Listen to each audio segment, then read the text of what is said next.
Monsieur Trump, vous vous adressez au monde comme si vous étiez encore le centre de gravité de l'humanité. Vous distribuez les menaces comme des cadeaux toxiques. Et vous pensez que chaque nation reculera devant votre voix qui se verre.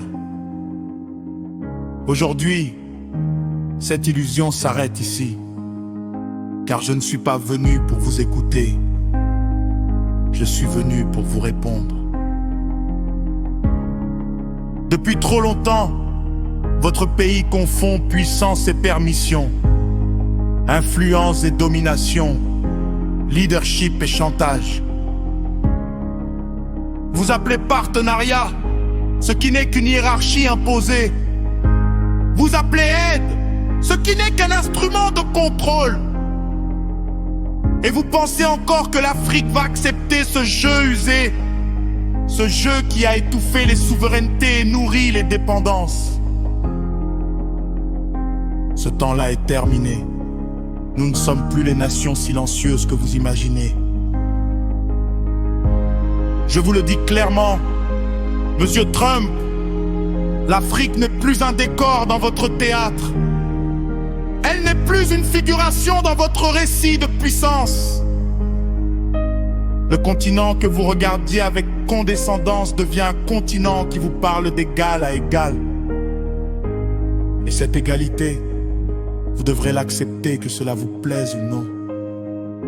Vous annoncez des sanctions comme s'ils étaient des sceaux sacrés. Vous menacez, vous sermonnez, vous dénoncez, mais vous oubliez une chose simple. Un peuple qui choisit sa liberté n'a plus peur des privations. Vous pouvez couper ce que vous voulez, fermer ce que vous voulez, retirer ce que vous voulez. Vous ne pouvez pas arrêter ce que nous sommes devenus, des nations debout. Vos méthodes ont fonctionné autrefois, elles ne fonctionnent plus. L'Afrique d'aujourd'hui n'est plus vulnérable à vos pressions. Elle a des partenaires multiples, des ambitions propres, une conscience nouvelle de sa valeur. Vous venez avec vos injonctions. Nous répondons avec notre souveraineté. Alors écoutez ceci.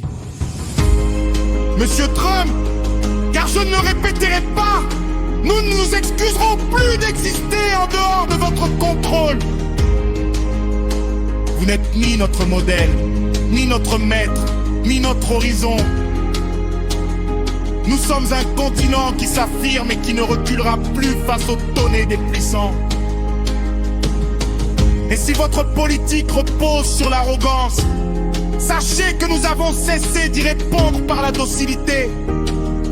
Nous y répondons par la clarté. Et cette clarté, c'est la liberté. Monsieur Trump, vos déclarations résonnent comme des ultimatums, comme si les nations devaient lier devant votre volonté.